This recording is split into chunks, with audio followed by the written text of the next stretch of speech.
Thank you for joining Wars of the Rosies as we continue with Part 5, Testimony of the Duke of Sussex, from Book the Third, The Testimony of the Mystic Tie by Albert G. Mackey.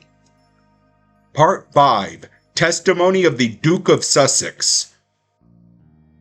When dies the prince, or when the peasant dies, how seldom truth the epitaph supplies. But if Sussex all that's true be told, few were his faults, his virtues manifold. J. L. Stevens.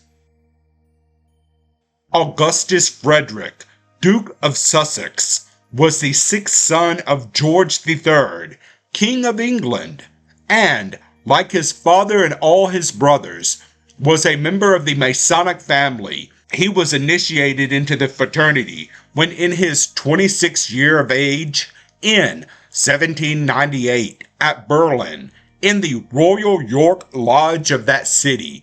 He served in several offices in that lodge and was, at one time, in his capacity of a warden, a representative of it in the Grand Lodge of England. He subsequently received the honorable appointment of past Grand Warden, and in 1812 he was appointed Deputy Grand Master of England by his brother the Prince Regent, who was, at that time, the Grand Master of the craft in England. In the succeeding year, the Prince of Wales having declined a re-election, the Duke of Sussex was chosen to supply his place and continued to exercise the functions of that important office for more than 30 years with a zeal, skill, and fidelity that had been seldom equaled and can never be surpassed.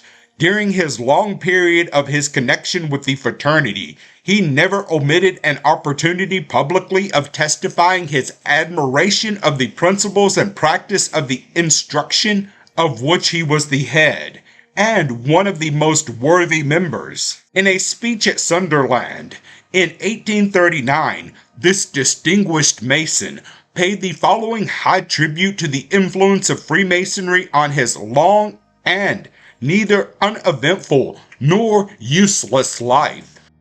When I first determined to link myself with this noble institution, it was a matter of very serious consideration with me, and I can assure the brethren that it was at a period when, at least, I had the power of well considering the matter, for it was not in the boyish days of my youth, but at the mature age of 25 or 26.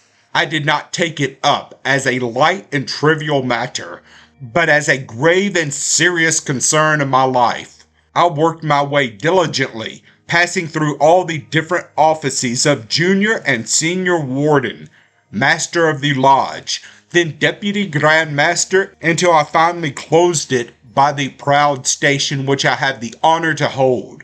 Therefore, having studied it, having reflected upon it, I know the value of the institution, and I may venture to say that in all my transactions through life, the rules and principles laid down and prescribed by our order have been, to the best of my faculties, strictly followed, and if I have been of any use to the society at large, it must be attributed in a great degree to the impetus derived from Masonry. On another occasion, this illustrious Mason paid a still higher tribute to the admirable character of our institution in the following expressive language.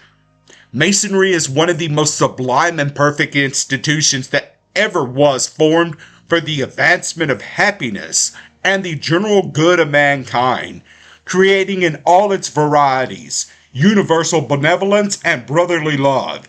It holds out allurements so captivating as to inspire the brotherhood with emulation to deeds of glory, such as must command, throughout the world, veneration and applause, and such as must entitle those who perform them to dignity and respect. It teaches us those useful, wise, and instructive doctrines upon which alone true happiness is found, and at the same time affords those easy paths by which we attain the rewards of virtue.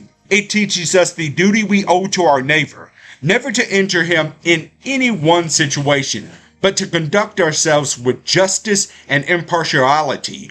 It bids us not to divulge the mystery to the public, and it orders us to be true to our trust, and above all meanness and dissimulation, and in all our vocations to perform religiously that which we ought to do.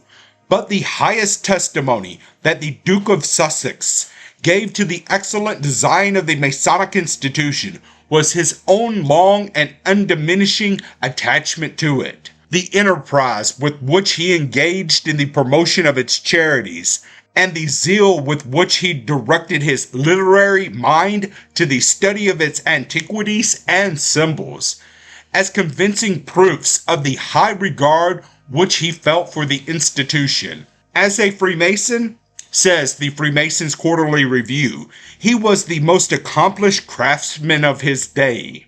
His knowledge of the mysteries was, as it were, intuitive.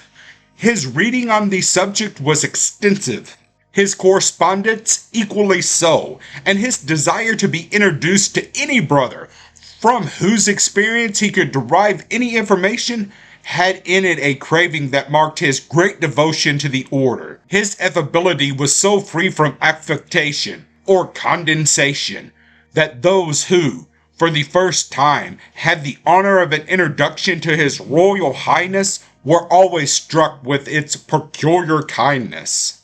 In his own conduct, the Duke literally obeyed the precept, which on one occasion he prescribed to the craft. When the profane, who do not know our mysteries, are carried away by prejudice, and do not acknowledge the value of our society, let them, by our conduct, learn that a good Mason is a good moral man, and as such will not trifle with his obligation. Thank you for watching, and please don't forget to share, like, subscribe, and comment. And if you can, please consider donating towards the Rosies. Links to PayPal and Patreon are in the description. Thank you so very much.